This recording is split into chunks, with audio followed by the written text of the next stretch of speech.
Hey, the hits keep coming. Bring them in. Bring in the 2010 World Series champ. Bring in the brand new Giants hitting coach. Bring in the pride of the Bellarmine Bells. Bring in the bat, Murph. Pat Burrell. Welcome. What's up, boys? Great up, to see Pat? you, man. It's great to be here. Great to be here. I mean, we've checked in periodically, through the months and Sure. years of checking in with you. But, dude, you're here. You're wearing the black and orange. You're the hitting coach. Congrats, man. How's it going? Thank you. It's going fantastic. I got my new hitting coach jacket on today that I just put on, so I'm thrilled to try this thing out. But Threads. Yeah. No, it's just very grateful for the opportunity to be back. Giants mean a ton to me, as you guys know. So just getting the opportunity to work with these young guys has just been fantastic. Nothing but good stuff. And right away, we just had Brian Price in here. Yesterday we had Maddie and Melvin. Yeah, evidently I'm going to get hit in the knee again. What is the you guys as a group, as a coaching staff? What do you think? What are you trying to impart to this clubhouse? What's the philosophy you guys are trying to lay out? Well, it's first of all, just coming together as a group, spending time together, kind of getting a feel for everybody. I think there's always going to be a little transition there, but as we, in my opinion, it's been fantastic. We've all just got here the first day, a little banter here and there. I think we're all pretty aligned on what we're trying to do, so it's been cohesive. But as you guys know, once these games start, that's when the real stuff happens. So I think everybody's just a little anxious to get to these games and see how these guys do. Yeah, and Giants fans are anxious to see some of these prospects that we've been watching throughout the last couple of years develop. And you've been working with these prospects at San Jose, bouncing around with all the minor league organizations. A guy I wanted to ask you about is Luis Matos, who I know we've talked about before. I saw him yesterday on the field. It looks like he's put on some size. What's the biggest difference between Luis Matos last season versus coming to camp this year? Yeah, I think physically is the one that sticks out. He's worked really hard this offseason to get faster, bigger, stronger, so that you can maintain your weight throughout the year. That's a big challenge for a lot of guys. Mm-hmm. It doesn't seem like much, but 144 to 162 is a pretty big jump, and so we just want him to be as powerful as he can for as long as he can. So, I think you'd notice that first, but then also. He had an opportunity to come up. He had a fantastic start, fantastic overall. And so, some of the things he's building on, he's just going to continue to get better. And it's been really fun to watch. Yeah, the voice you hear, Pat Burrell, of course, 2010 World Series champ, and of course the old Philly, and the local boy. He's back home wearing the black and orange, and it's great to have him as the hitting coach. In fact, he's on a time crunch. He's got to get down to the cage here at 6:30 our time. Oh, so Schmitty will be down there waiting. Schmitty will be down there. Yeah, he'll be down there. By the way, ask him how he felt about going viral yesterday.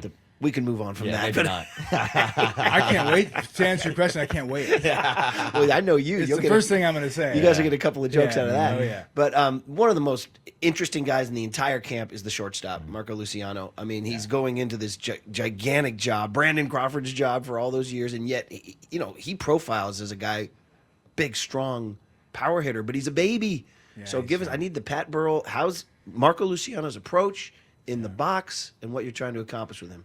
Look, it's a sensitive thing because we have to understand, too, that it's not like he snuck in the back door on talent. Like, he's been a guy that people have been talking about for a long time. So, I'm very sensitive to the amount of pressure that he's under. Kind of gone through a little bit of that myself. So just checking in daily. How you doing? How's your body feeling? And like offensively, the way he swings the bat, there's no issues there. We love the way he goes about it. Is he going to have some adjustments to make in the major leagues? Of course, we all do. So, being patient, but also staying on him to with his routines and some of the things he's working towards is super important. But right now it's such a fun time because when these games start, you kind of see this is the spot everyone's talking about, right? Mm-hmm. So. And there's a couple guys vying for it, right? So it's going to be a fun camp. I mean, we have a good mix of veteran guys too, a fantastic mix actually. And depending on how this thing shakes out, there's probably going to be a couple young guys around, So we want to make sure that we have the right environment for them. It's so important as a young player to feel like that you belong, that you're a part of something, and so. That's a big one for our group, creating that kind of that culture for these guys. We're here live in Scottsdale Stadium with Pat the Bat. And Pat, I wanted to ask you about a bat that you guys brought in this offseason, Jorge Soler.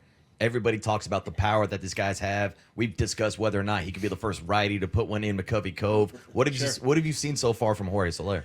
Look, he's a veteran guy. He's done this. He's been there and done this. So I think early in camp, I mean, he's just kind of easing into things, making sure he's doing the right things for his body. He has a long camp ahead of him, right? So right now it's been pretty low voltage for him, which is great, you know. And but getting back to the power stuff, I mean, it's as real as it gets. I mean, it's a different guy than we're used to seeing. So you know, I don't know how long it's been since a right-handed hitter has hit 30 home runs, but it's probably going back, I mean 25 years. Jeff Kent? Probably. Yeah. Richie, maybe? I mean, Richie. No, it is Richie. Yeah. So, you know, that's definitely in the cards for him. I mean, he's hitting the 40s, right? So we don't want to put any pressure on him. We wanted to ease into this thing. He's got good relationships with some of our veteran guys. So he's been a joy so far. So just getting him comfortable, getting him, you know, this transition for all these guys that are coming in new. I like the fact that he's been on multiple teams. That first time you go to a new team can be tough. Yeah.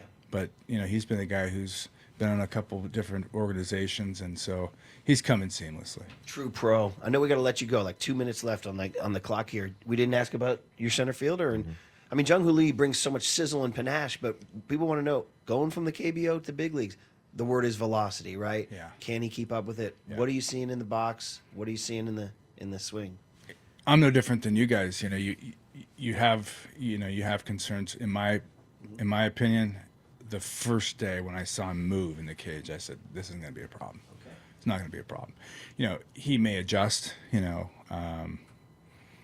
but his game is such a contact-based game, so he's going to put the ball in play, you know, and so he may have a little adjustment with the higher velocities, but he's such a good mover that, he just hasn't faced it, you know. Until you do, you don't know. But I think, as good of a player and athlete as he is, it'll be like anything else. It's just the next tier for him. But look, I mean, I know we like him because he puts the ball in play, and he's got a little extra in there too. If he wants to go out to Charo Lodge, he can go out there too. We don't want to encourage anything, but he can get it out there. Okay. Oh, dude, I know we got to get you into the cage. We could keep going, but we got to let you go. We appreciate you stopping by, but this will be the first of many check-ins, and we certainly, great to see you. Great to see you in the uni, and congrats. Welcome home. Thanks. And then we'll let you go to work, and then we'll catch up with you either later in the spring or down in the dugout in San Francisco.